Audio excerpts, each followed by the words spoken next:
BS wants me to tell our 12-year-old what I did with their teacher.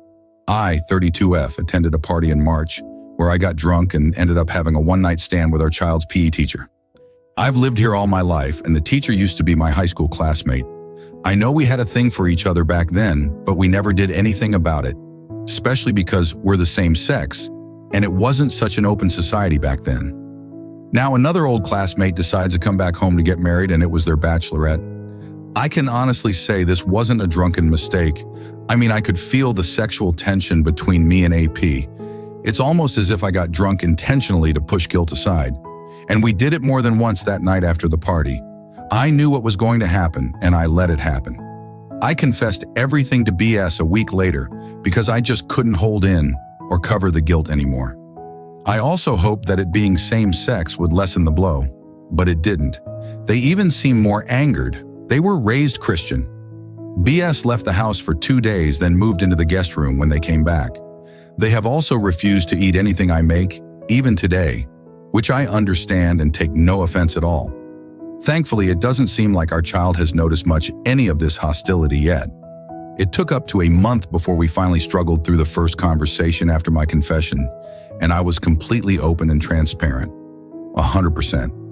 I answered every single question, even as they looked at me like all they wanted was to spit on me. I even apologized for ever thinking AP's gender would make it better in any way. So yes, I know I did wrong. I broke our vows of 13 years. I accept the full blame. But I'm finding too hard to accept the ultimatum that BS has given that I have to tell our child what I did with their teacher. How? How the fuck am I supposed to do that? The real question is even why. I honestly do not see a reason why. BS's reason is that someone might have seen AP and I that day, so our 12-year-old needs to hear it from me before they hear it from outsiders. I've tried to explain that nobody saw us. Nobody suspects anything. Some of us stayed in the hotel the party was held at, and some of us went home. I decided last minute that I was going to go home too, but then AP said I could crash at their place since it was close by. They live alone. No one even heard us talk because we were already walking to the Uber they'd called by then. I was barely even tipsy by then. We did more drinking when we got to AP's, and that's when it happened. So yes, I'm 100% sure that no one else knows about this.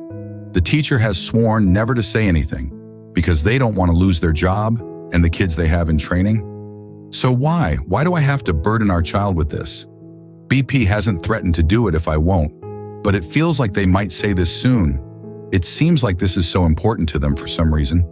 Is this his way of trying to get revenge against me by making my child lose respect for me? I feel like that's a low he shouldn't even consider breaching.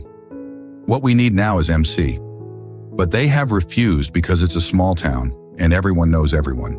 They know we don't have to share the full details with the MC, but they still won't go. I know I'm the WS here, but I just don't see why my child need to know. I have cut all contact with AP. I cannot lose my child's faith in me. Will I be unhinged if I choose divorce over telling? I don't even know if that'd even salvage the situation, because I feel like my husband would then tell my child out of spite anyway. He doesn't want a divorce, at least for now, since he wants to give our child a stable home. I'm stuck between a rock and a hard place. Story 2. 1 year later, lessons in healing. 1 year ago, I found my way to these boards, desperate for answers, as I finally started doing the work to repair old betrayals. We thought we'd already gotten through it, but we'd only swept it under the rug, and I still had one big secret to tell. Don't be like me, friends. That shit festers. Real healing has been hard, but worth it. This past weekend, we were out of town visiting some folks. I had a few moments of zingers. At one point, BS pointed out we were driving past a location that was closely tied to my time with AP. Another time, someone told a story about someone else who cheated on their spouse. They were really heated about it, spitting fire over what a sort of person they were. If I hadn't already known that person, the angry storyteller, had previously been unfaithful to their own spouse, I would have struggled with that a little more. But since I did know that, the tirade didn't really bother me. I recognized it was just compartmentalization. I wanted to check in with BS though, so I asked him about it during our weekly meeting once we got home. He said it hadn't even crossed his mind all weekend. He hadn't thought of it when he pointed out the location, and he apparently missed the angry rant about cheaters. Mostly he just felt proud to have me at his side over the weekend. He felt love. He felt connected. We are definitely in a different place these days than when I first showed up here. My fear back then had been that we'd gotten stuck and wouldn't be able to heal anymore. My fear was that I would have to choose between half a life or divorce for forever. My fear was that if he really knew it all, if he knew who I really was, we would be over. But I was tired of living in fear. Can you ever be truly loved if you're not truly known? That question has stuck with me. So I have been doing the hard and brave things to finally fix what I broke so long ago. It's not perfect. There are some things I still want to talk about, but can't quite yet. No secrets, just vulnerable things to share. But now we are actually healing, and that feels very different from the familiar, brittle truce of rug sweeping. It's the difference between a peace treaty and a ceasefire. But folks don't seem to stick around these pits of despair long term. So many people perceive a fair recovery to be fucking miserable with a low chance of success. Confronting the most selfish and shameful parts of yourself is fucking miserable, but not worse than ignoring it and continuing to suffer. So I'm back to share a story of success to help balance that narrative, even if my therapist was ultimately right about healing and moving on. In one of my first posts here, Breakfast noted, I felt my life relationship was framed entirely around my infidelity, and I needed it to grow into something with a more fulfilling and productive future focus. Valid and astute, that's exactly what I needed.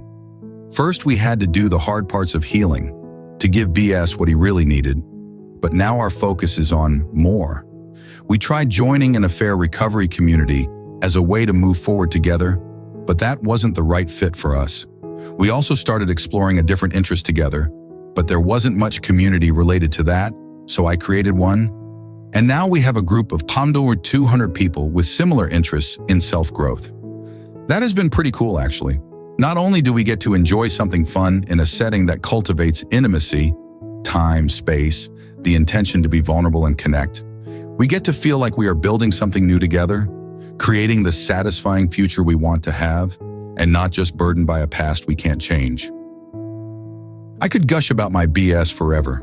This is the best fucking human on the planet, and I'm so grateful he is by my side.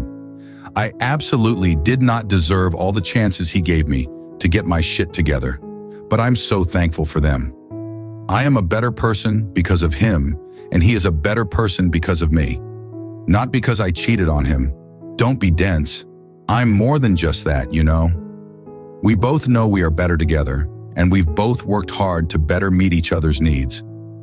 Yes, he has worked hard too. I felt like a paper doll standing in as his wife, simply there to serve a role. Needs to look like a person, but doesn't require any depth. I felt like the more he knew about the real me, the less he actually liked me. I felt trapped behind a bland facade, unable to risk more disapproval. He's changed the things that created that feeling for me. Today I feel seen, unconditionally accepted, admired. I feel like it's safe to be myself and I won't be rejected. I even feel trusted.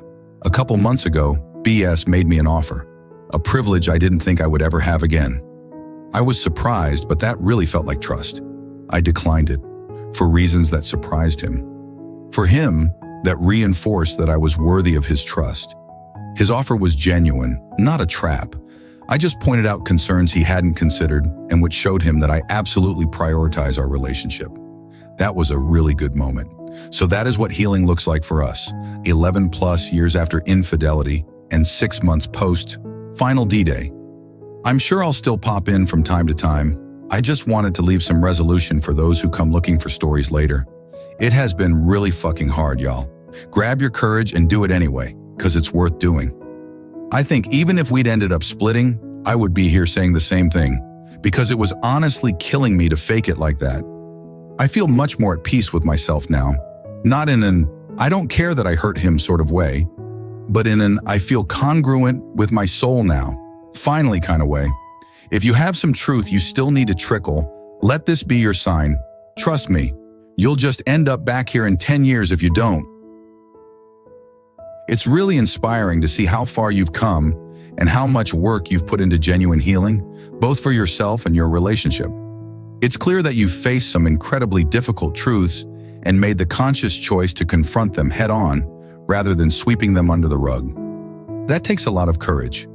Your story is a powerful reminder that true healing isn't about pretending the past didn't happen. It's about acknowledging it, learning from it, and building something new and better on the other side. The fact that you and your BS are now in a place where you can genuinely feel connected and trust each other again is a testament to the hard work both of you have done. I think a lot of people underestimate just how much effort it takes to rebuild trust after infidelity, and how critical it is to be honest with yourself and your partner about everything. It's not just about confessing, it's about continuous self-growth and making choices that reinforce the trust you're working so hard to rebuild.